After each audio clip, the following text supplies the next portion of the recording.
Julien Pouget, si vous répondez à mon appel si gentiment, c'est pour nous parler de la génération Y. Première question toute simple, est-ce que vous avez une définition à nous donner de cette génération Y pour que les gens comprennent bien de qui on parle? Pour définir la génération Y en France, généralement on retient les personnes qui sont nées entre 1978 et 1994.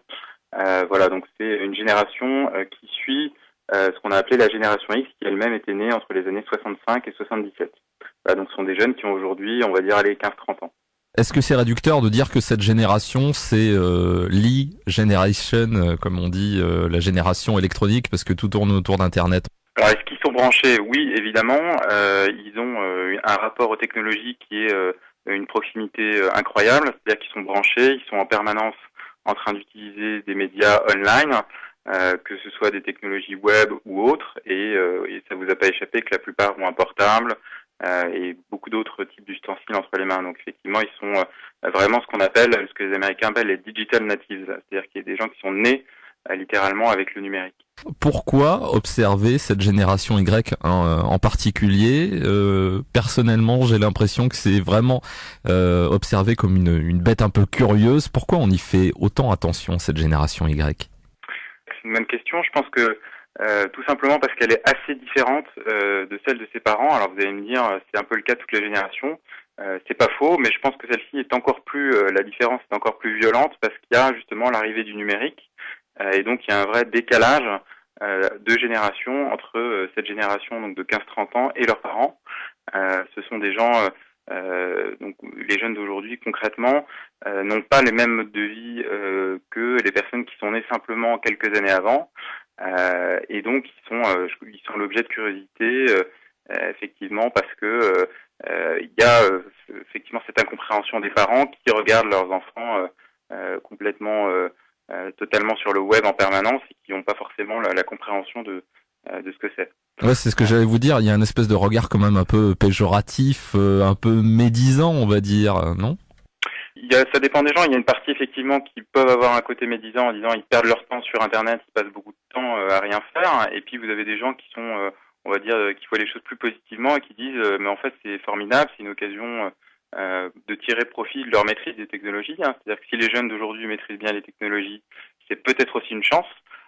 Et donc voilà, on peut le voir positivement ou négativement. Au-delà, c'est vrai que il y a quelqu'un qui a dit le progrès et l'injustice que chaque génération commet vis-à-vis de celle qui l'a précédée. Donc ça, c'est assez sympa. Je trouve que ça met bien en lumière le fait que oui, elle est différente, oui, elle utilise des technologies, mais c'est aussi une façon de regarder le progrès, de regarder demain. Oui, alors justement, en parlant de demain, cette génération, bah, ça fait maintenant quelques années, elle arrive sur le marché du travail. Là, une fois de plus, elle est observée, et une fois encore, on a envie de dire que on est obligé de changer le management des entreprises pour pouvoir, en quelque sorte, gérer un peu cette jeunesse. C'est vrai que ce groupe donc de la génération Y regroupe environ 13 millions de personnes. Hein, c'est quand même beaucoup effectivement, c'est assez massif. Et effectivement, comme vous le disiez, ils commencent à arriver sur le marché du travail avec toutes les différences qu'on vient de se dire par rapport à la hiérarchie, par rapport à la maîtrise des technologies. Donc c'est vrai que leur arrivée dans les entreprises passe pas inaperçue. Et donc le management est parfois souvent un peu désemparé. Hein. Les patrons regardent ces petits jeunes qui arrivent avec des iPods sur les oreilles, qui n'ont pas forcément les mêmes codes, etc. Donc il y a parfois un peu de tension. Hein, et, est-ce que les managers et le management doivent s'adapter? Je pense que oui. Je pense qu'il ne s'agit pas de faire exactement ce que les jeunes ont envie, mais en tous les cas de prendre en acte du fait qu'ils sont totalement différents, que ce soit dans leur façon de se comporter, de gérer les technologies, et peut-être de pas appliquer vis-à-vis d'eux des codes un peu anciens de management très hiérarchique. Donc c'est vrai que les jeunes vont pas apprécier tout ce qui est management autoritaire, etc. Ils sont plus dans le coaching, le suivi personnalisé, ça leur convient mieux. Donc je pense qu'il faut qu'ils s'adaptent. Ça se manifeste comment sur le terrain? On tutoie son patron? Il y a quoi en fait? Alors c'est pas forcément, on va pas forcément jusqu'à tutoyer son patron.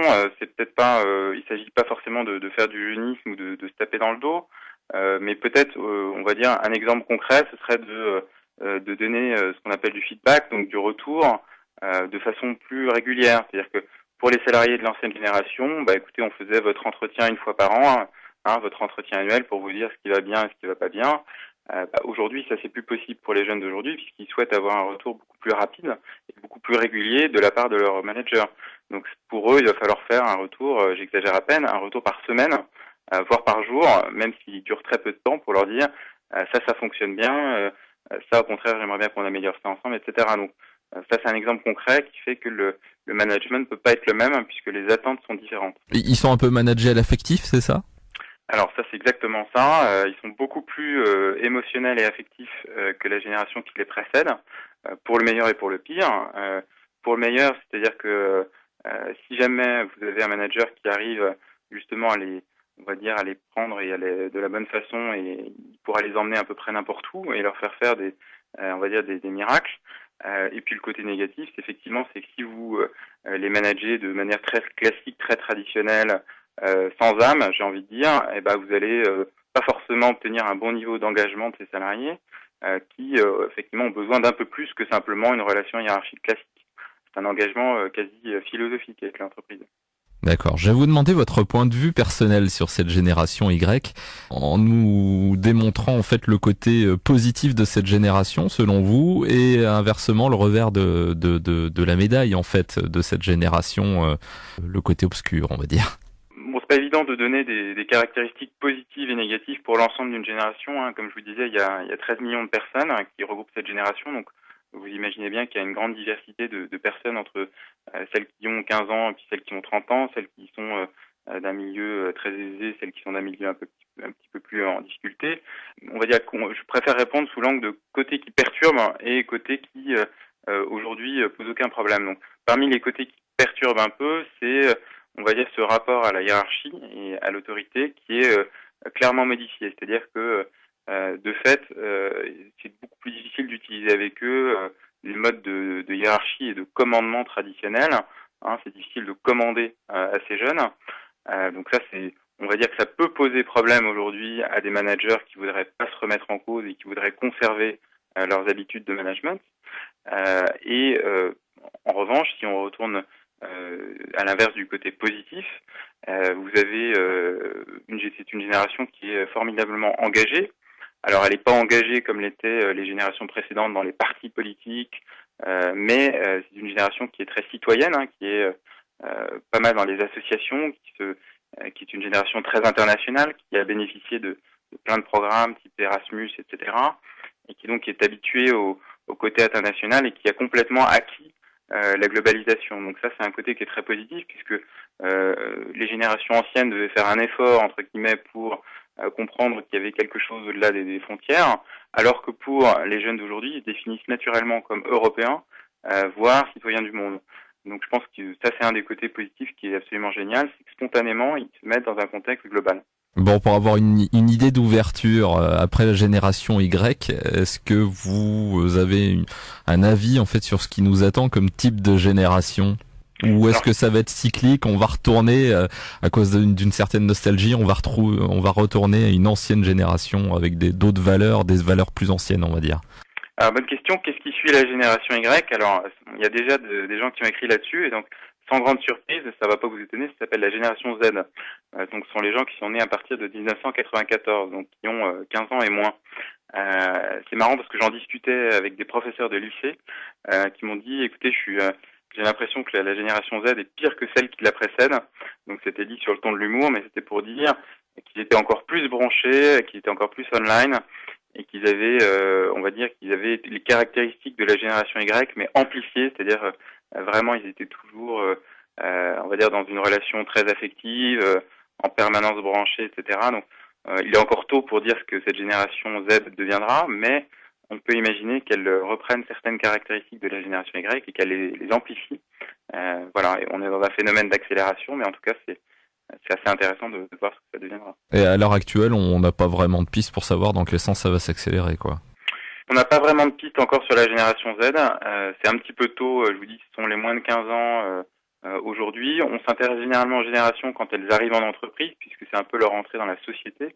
Et donc la société ne s'intéresse qu'aux générations, on va dire, que quand elles rentrent en contact avec elles. Donc on va dire la génération Z sera probablement on commencera à s'y intéresser dans 5-6 ans, quand les premiers feront leur entrée en entreprise.